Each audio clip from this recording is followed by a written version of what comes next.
one of the next things in my line of videos. Um, Sadly, this one is also not going to be a deck list. This video is going to be based on decks that I've noticed have hardly seen play. As I go through, the last one that I will say, um, will mention of a deck will actually be a bonus that hardly anyone ever plays nowadays. Um, but either way, this is a top 10 deck countdown. So we're going to start off with number 10. We're going to have to go Monarchs. Now, as you can tell, there are multiple ways to make Monarchs. You can make the Domain Monarchs, the Layer of Darkness Monarchs. You can make Clifford Monarchs, Godly Monarchs. You can make a whole lot of Monarch decks. But hardly anyone ever plays it. Why beats me, but mainly because mainly due to the fact that Lynx had came out. Hardly anyone ever played the Monarchs, yet the Monarchs actually do have the potential to lock your opponent out of their deck. So, well, out of their extra deck, I should say. So you actually play the Domain Monarchs, which is what I play. You can easily lock your opponent out of their extra deck, so you can stop them from Link summoning, you can stop them from Xyz, Fusion, Pendulum, anything, anything and all of the above, Synchro, it doesn't matter. You can potentially lock them out of their extra deck permanently if given the right circumstances. Also, you have the effects and spell cards and trap cards necessary to tribute your opponent's monsters, also at the same time as protecting your tribute summoned monsters. Um, Moving on, we actually, coming in at number 9, we have Performapals. Now, whether you're making regular Performapals or odd-eyes Performapals, or Performapals, however you want to make the Performapals, no one, well, rarely no one, pretty much just about no one actually runs Performapals nowadays. Seeing less and less play that I've actually seen so far. Um, like Zephyras, um, Abyss Actors, which is somewhere on this list, and you will learn at a certain point when it comes out on this list. Even Odd Eyes, I mean, there's a lot of pendulum based decks that are seeing less and less play. The fact that Performance Pals have hardly ever seen play now, when they were seeing play back in the Pendulum era, proves why no one ever plays them, because of the fact that Electromite is so damn expensive. Even though that the new 10 had finally came out, and it's a lot easier to pull him if given the ratios and given your luck.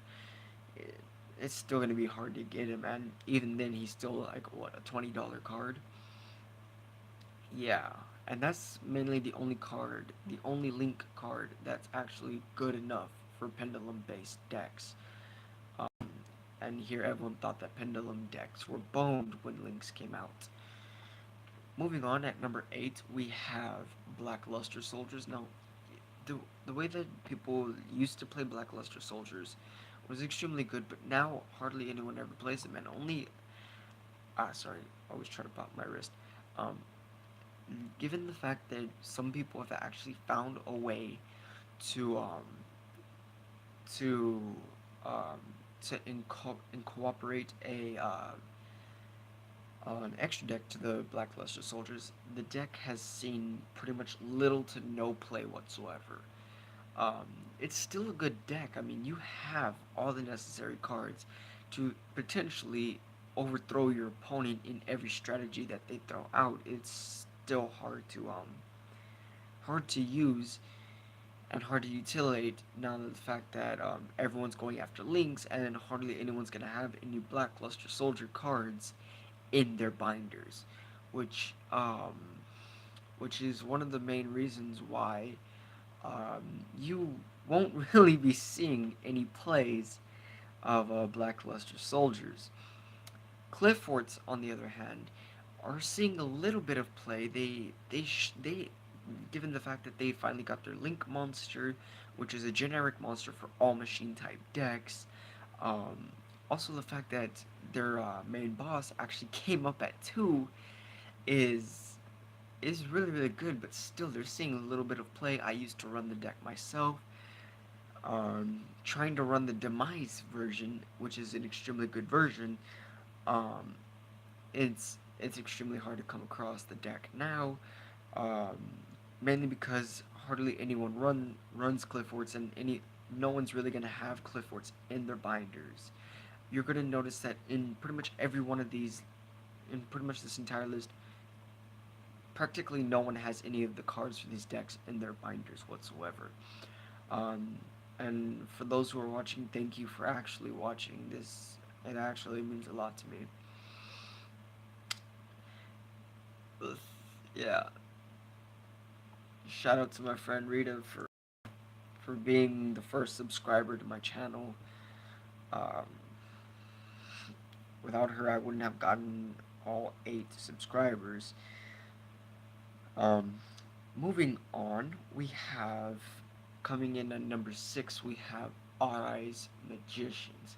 Now, the fact that Odd Eyes Magicians actually do somewhat see play, the fact that the Dimensional Magicians came out, and the fact that everyone's running the Pendulum Magicians actually proves the fact that the Odd Eyes are seeing less and less play. Now the Odd Eyes are becoming more of an engine rather than a deck, um, which is fine by me. I run the Odd Eyes Abyss Actors, which helps out the deck a lot. But like, to be honest, the Autos Magicians were actually really good. You ran Jean K Magician to actually overlay your Xyz monsters, which was something that was unprecedented at the time. But with the Link cards out, you're having less and less room for your extra deck, and that's a big hit to the deck. Um, and the fact that the deck allows you to pendulum summon back from the X deck is also going to go further into boning your opponent. Well, going to bone yourself if you don't have the necessary space and necessary links to actually utilize your pendulum summoning, which is a problem with every pendulum deck now. Moving on at number 5 and halfway in this list, we have the Cubics. The Cubics are an absolute fantastic card. If you manage to bring out their fusion monster, which is the only monster base, which is the only extra deck monster in their archetype, you bring out that extra deck monster, no way of destroying it or getting rid of it. Because I do believe, and if my memory serves me correct, if you attack your opponent with it, you cut your opponent's life points in half, and based on your opponent's attack points, or your opponent's monster's attack, you can seriously end them in one sweep. Or if they have no monsters on the field, it's automatic game. I mean, they have 8,000 life points. You're a monster, which is the Cubic Trinity Overlord, I do believe was its name. You have its if you do have it, that monster has 4,500 attack points, which is 500 above half of your opponent's original life points. So, given the fact that you cut your opponent's life points in half, if he had 8,000, he has no monsters on the field. You potentially just killed him in one turn. Um, and the fact that that deck, you're not gonna find anyone running any cards for that deck. You're not. Last time I seen someone play that deck was with my friend Ryder Kane, also known as Billy Goodwin. He actually ran a burn version of the deck, like a rogue version, which actually had cards that allowed you to gain your life points back instead of taking the life points, because majority of your monsters in the deck forced you to lose your life points. Moving on, we have Buster Bladers, which I want to give props to my friend JP. We call him Vegan, mainly because of his jokes. Um, he's the only one that I know of so far that runs Buster Bladers. That is his main deck. No matter what deck you try to give him, even if it's worth more than his Buster Bladers, he will flat out say no. Without a doubt, he is not trading that deck whatsoever. I tried. Um, Once my friend Billy gave it to him, goddamn. No, he fell in love with that deck instantly. I tried to make the deck myself, but I gave up on it mainly because the version I was trying to make is extremely hard to come across. And even at the time before Lynx came out, the Buster Bladers cards were extremely hard to come across. You could never find their cards. Especially their main one of their main monsters, Buster Whelp. I mean, that card is extremely hard to come across nowadays. Moving on, we have Blue Eyes. So the Blue Eyes deck is extremely good so far. I mean, a lot of people played, but it's starting to see less and less play, based unless you're actually running a Link Kribo or any of the other cards in the deck. Um, but the fact that their archetype is good and is one of Kaiba's main deck, you're hardly ever gonna see that card or that deck within people. You'll hardly ever see people play that deck without a doubt. There's not gonna be you're hardly ever gonna find a Blue Eyes card in a binder, which is naturally a staple in pretty much every binder that you ever go through. Um, their extra deck you're never gonna find. Their Link monster you're rarely gonna find, and a lot of people are trying to get rid of their Blue Eyes. I mean, based on the way that I see it, and based on current circumstances that I've seen so far, the Rockets, Trick Stars, for Hire, Vampires, all these other decks are literally having a lot of more play, and these decks are really seeing less and less play. Moving on number two, and moving on to the second deck, um, and what list wouldn't be complete of less played decks other than the King of Games deck himself. Coming in number two, we have the Dark Magician deck. With the Dimensional Magicians and the Dark Magician Girls, you're hardly ever going to see any versions of that deck ever being played, especially the Buster Blader Magicians, which actually consists of Dark Magician Buster Bladers. There's so many versions of this deck that you can make, and you're pretty much gonna see like no one playing that deck, unless that person actually claims that that deck called out to them, which certain decks will, as you grow attached to a deck and constantly boost that deck up more and more and more and make it the best it possibly can. Um, the Dark Magicians flat out see pretty much just possibly one person that plays it, um, but pretty much no one plays that deck. It's very rare. It's so rare, in fact, that your chances of running into a person with a Dark Magician deck is 1 in a million at this point. From what I see, I mean, the only person that actually ran something with Dark Magician, and it would be my friend JP. As I said before, he ran Buster Bladers, and he's also running Dark Magicians. He kind of copes him. He tweaks with his Buster Bladers, the way that I tweak with my Abyss Actors, to find the best possible scenario of the deck for ourselves. But that's just the speculation. And coming in last but not least on this list, that officially made the list, are the Abyss Actors. My main deck. I give a shout out to everyone who plays it, for actually playing one of the most underrated decks ever. One of the decks that was mostly ignored. You're rarely gonna run into someone playing with the Abyss Actors, which actually, oh my god, if you don't know what the Abyss Actors do, you're fucked, big time. Because the fact that they hardly ever see play means that people are prone to popping the back row. If you have not gone up against against the Abyss Actors, you're going to learn the hard way why the deck is extremely broken at the moment. And I say broken because with their new support coming out soon, hopefully, um, you're gonna notice that hopefully a lot more people will be playing Abyss Actors. Hopefully.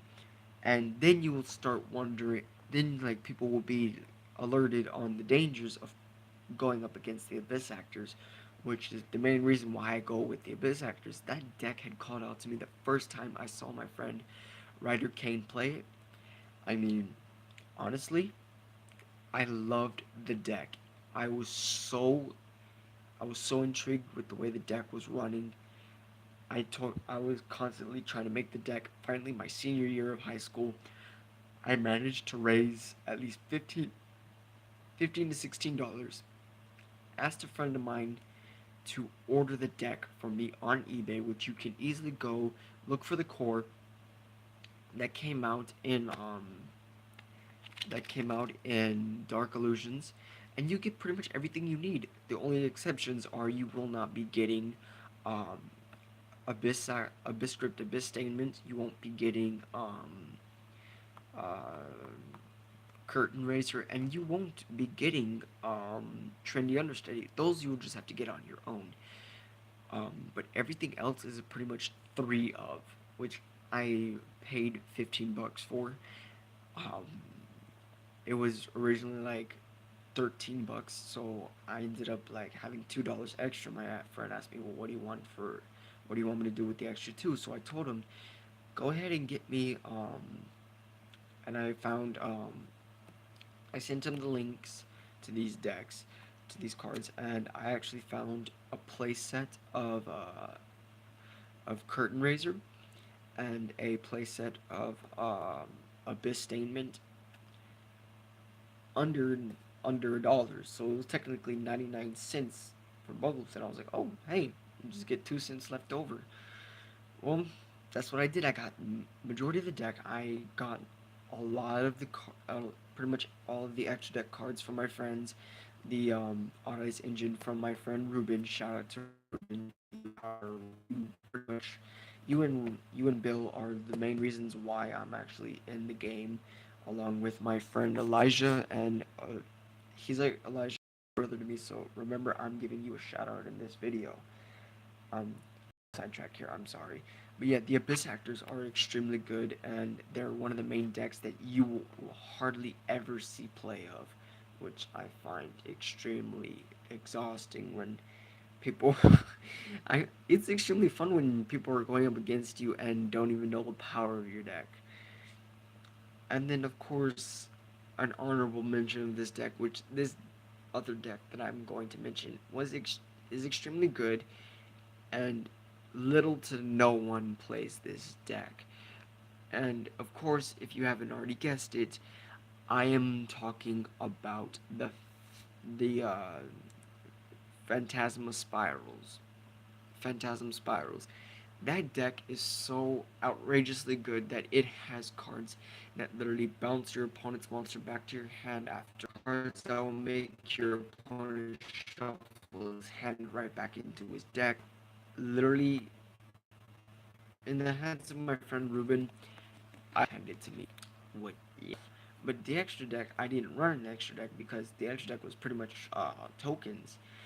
But you can actually run some extra deck cards, given you're not running given you're not running this certain field spell, which I'll get into it probably in another video.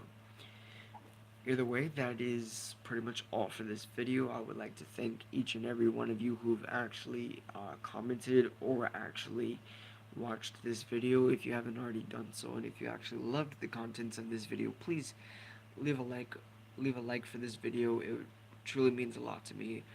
If you haven't already done so, please subscribe to my channel, hit the notification bell so you can be notified of every video that I upload every Monday, Wednesday, and Friday, which the videos will usually come in um, around 2 o'clock p.m.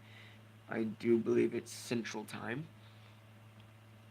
Um, and if you want to get in touch with me, or you want me to interview you on live on YouTube on my channel while you're giving off your deck profile, uh, hit me up. You can find me on Facebook by my name, um, Angel Cavazos. Um, if you if you actually want to have a duel and have it premiered here, I in live on being streamed on YouTube, let me know. I will pretty much do everything that I can to actually make that happen for you. Of course, all the credit will be going to you guys. Um, I ask that you guys just please keep supporting me. And if you haven't already done so, check my most previous video for 3 items that I'm trying to get rid of for the price of just 2 cards. Which I will be stating right now if you don't want to see the other video. Um, I am looking to get rid of my Super Heavy Samurai deck, my my Cyber Dragon deck, and of course what I have of the Fluffle deck. Um, for 2 Heavy Metal Foe Electromites. Whether it's the first person print, doesn't matter. Um, and if you are curious on what my Super Heavy Samurai deck looks like and what my Cyber Dragon deck looks like, you can look at my other videos where I actually premiered my Super Heavy Samurais, and of course my Cyber Dragons. Though I will be though upon contact through either leaving a comment down below or finding me on Facebook and sending me a friend request and trying to message me, I will be showing you a picture of what I have of the Fluffles so far. That's all for this video, folks. I'll see you back here on Friday. So please a safe day, and of course, be good to each other. Remember.